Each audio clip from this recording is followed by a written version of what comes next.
Hey guys, welcome back to Carys&Co. I'm Carys and you're the Co. Today's video is for anyone who said, I don't know, when asked about their problems, what's wrong, what they want to do in the future, anything really. So, if you can relate, tune in. Don't leave, please. Today, it's just me, Carys, and you, because this topic is so, I don't know, has a lot of layers, and we're going to dig through that today. So yeah, let's get started. We say, I don't know, when we feel too much and don't know how to explain it. Let's dive deeper into that. One reason we say I don't know is because we feel too much and we don't always know how to name what we feel. When we're experiencing so many things, it's hard to find words, and there's nothing wrong with that. Think about it. Everything is happening for the first time. Your first heartbreak, your first loss of friends, the first time you feel pressure to be someone, the first time you feel pressure to perform, to do well at school, to fit in. That's a whole lot. When everything's happening for the first time and all these different scenarios are mixing with different emotions, creating different thoughts and feelings, how are we supposed to know what to say? Some of these things can be happening at the same time. You might be in a heartbreak and losing some friends. You might be losing some friends and feeling the pressure to perform at school. When all of those things are creating factors of just confusion and what am I doing? How do I deal with this? How can I get through this? It's hard for us to articulate our emotions and our thoughts when we don't know. Because how are we supposed to know when so many things are coming our way? It's hard and it's completely normal. It's actually crazy to think as teenagers how much we deal with, how many new things come at us every day, every week, every month, every year. These experiences we're digressing through, we don't know how to react because we've never been in that situation before. And if we've never been in that situation before, how are we supposed to know how to feel?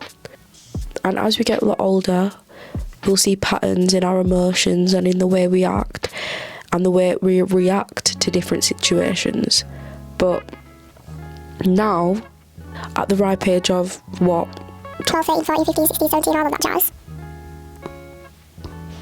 Like what? And no one really tells us that feeling all of this is normal. They don't tell us or give us a guide how to deal with that. So when we say I don't know and someone's like, huh? Especially if they're older,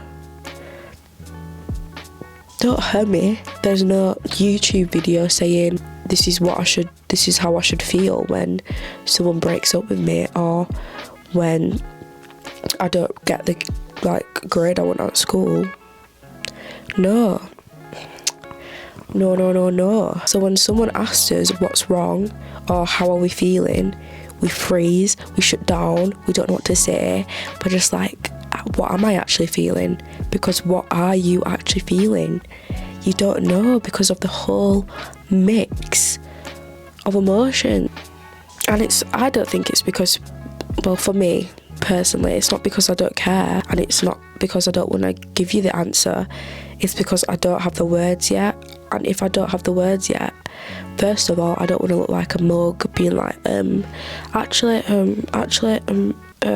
I don't know about that. I'd rather just say I don't know and speak about it when maybe I do know. Our brains are still developing, and they're going to be developing for a long time, until we're like 25 for girls, 27 for guys. So, well, that's our frontal lobes, but we'll just air that. But it's still part of your brain, like we're still developing, we're still changing. When you're going through that much change inside, physically, mentally, emotionally, hormonally, how do you sum up all that in a sentence?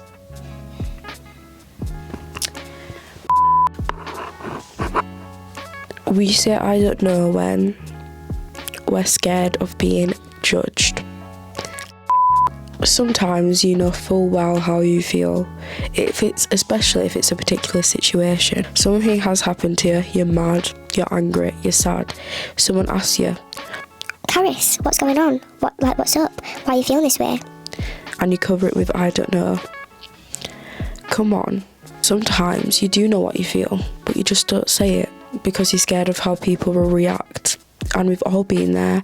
We've all not wanted to say something because we suspect someone's going to react in a certain way, view us in a certain manner. But why are we so scared of being judged? Because we all want to be liked, we all want to be accepted. It's literally part of how our brains are wired, especially as teens. Our brain, like I said, our brains are still developing, and all we want is to belong.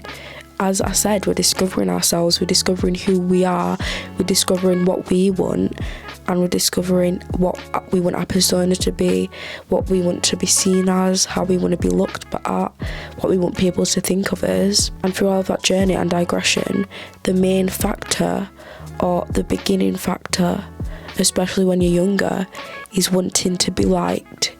You may push away certain aspects of yourself, certain things you love, certain ways you express yourselves just because you want to be liked, the fear of wanting to be liked. And that includes when telling someone about how you feel, like not want to share your opinion because you know full well that that person opposite to you is going to be like, her, what are you on about? What do you mean? What are you saying? Your opinion isn't wrong just because the other person's opinion isn't the same.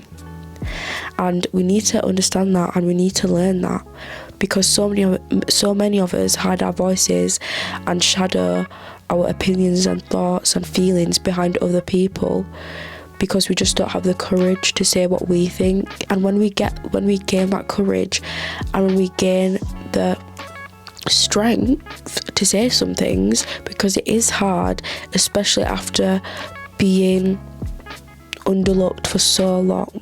Underlooked? Is it overlooked? Especially when being overlooked for so long.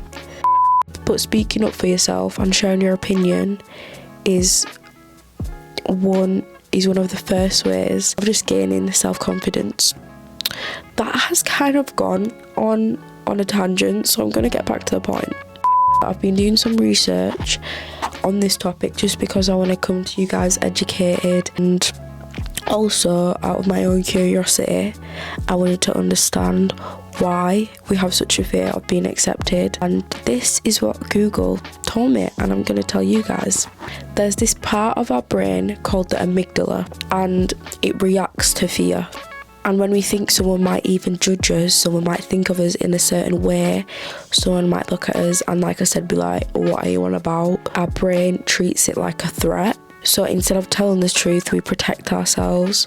We downplay our feelings, we brush it off, we say, I don't know. The truth is, we don't say how we feel because we're scared it'll push people away. No one wants to be seen as too much. No one wants to be looked at and people think, oh yeah, she's got a whole lot of problems, I can't be bothered having a conversation with her or him, whoever you are. So saying I don't know in that aspect is like wearing some sort of emotional armour, covering up how you feel. That armour that you're wearing is hiding the stuff that you don't want people to know, and they'll think we're too sensitive, too emotional, too complicated, and no one wants that. Even if you don't consciously acknowledge that, your subconscious brain will be thinking that. All of us subconsciously want to be liked. That's just the way life goes.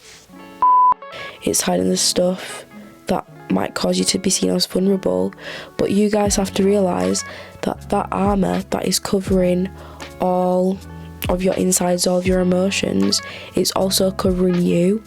And if it's covering you, it's locking everything in.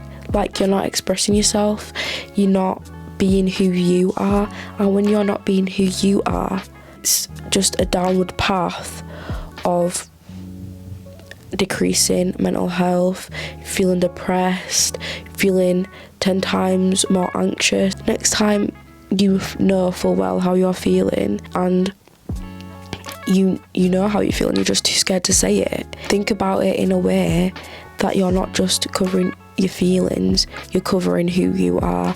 And do you really want people to know you for a version of you that isn't you? Why would you want to be friends with someone in the first place who's not accepting you, who doesn't want to know you, not the persona that carries you, not your alter ego? So sorry, that doesn't even relate. But like I said, the right people won't judge you for being honest. They'll probably have more respect for you. And sometimes being real makes you feel less alone, not more. Saying something will make you feel so much more heard, especially if it's the right person, than keeping it in and trying to go through it all by yourself. But anyway, next topic. We say I don't know because we've been shutting our emotions down for too long. Some of you guys get so used to holding your emotions in, not telling anyone, not speaking about it, not opening up, that it doesn't even feel like you're hiding it anymore. Because you've lived for so long in this season of living with feelings of depression, living with anxiety, it doesn't even feel like you're hiding it anymore. I'm not saying that you're speaking it out to everyone and that everyone knows, but you just don't recognise it yourself anymore. You don't see it as a problem. Some of you guys wake up tired, go to school drained, you're burnt out emotionally, physically, mentally. You're still there laughing at people's jokes, saying I'm good. You keep moving, you keep getting on with your life, knowing full well you'll go back home after school, lie in your bed, not do anything, bed rot, wake up. And it's a cycle that needs help, that you need to look at and say, I need to change this, I need help with this so I can live a happier version of my life. A cycle that you don't even recognise anymore because you've lived in it for so long.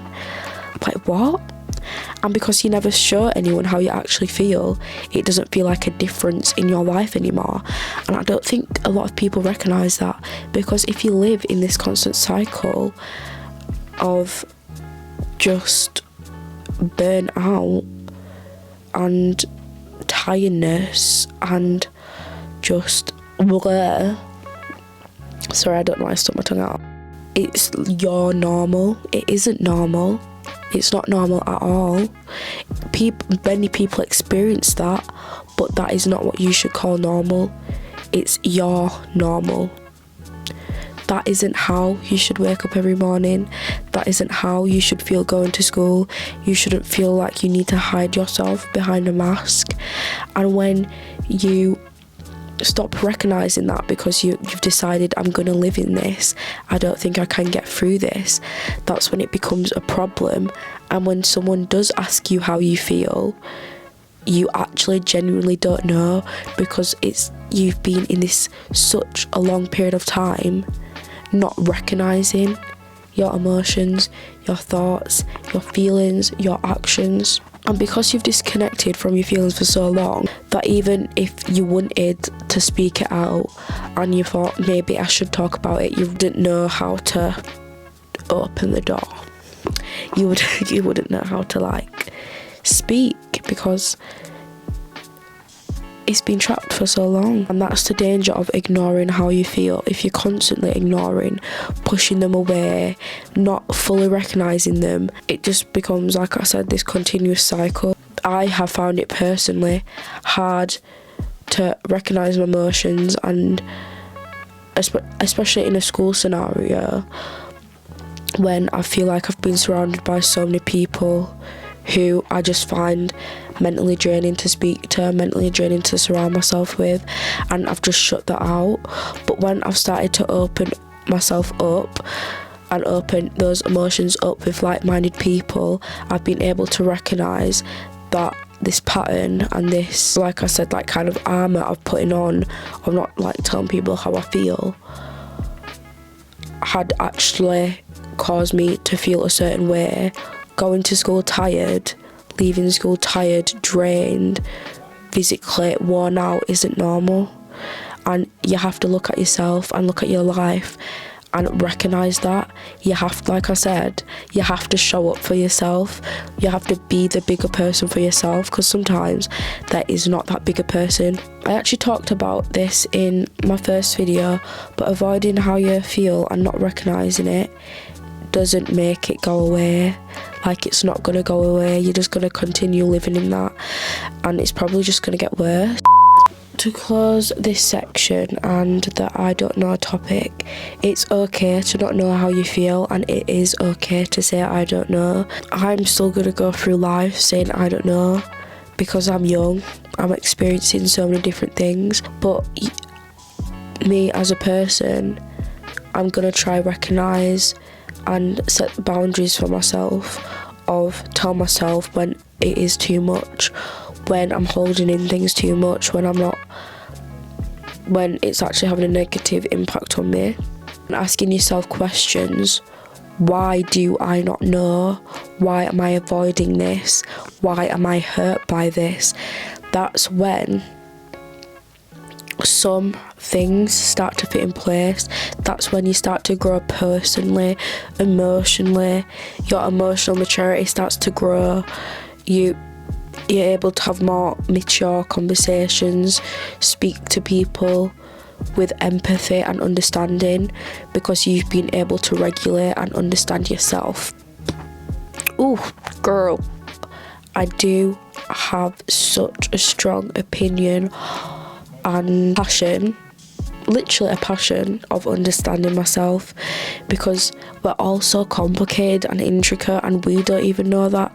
Like, we're living in our bodies, the bodies that we're living in our lives, the minds that we'll have for life, and I don't even understand that. Like, I don't know who I am, and understanding yourself is such an amazing thing to be able to do.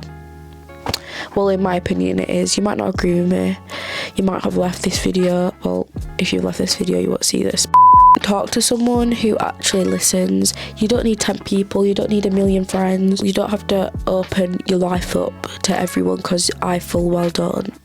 I full well only speak to people about my opinions if I know I can trust them, and even if that's one person, it is so much better than no one, and one person really is all you need. And obviously it's hard, not everyone has that someone, but even if you don't have that someone, getting it out in a way.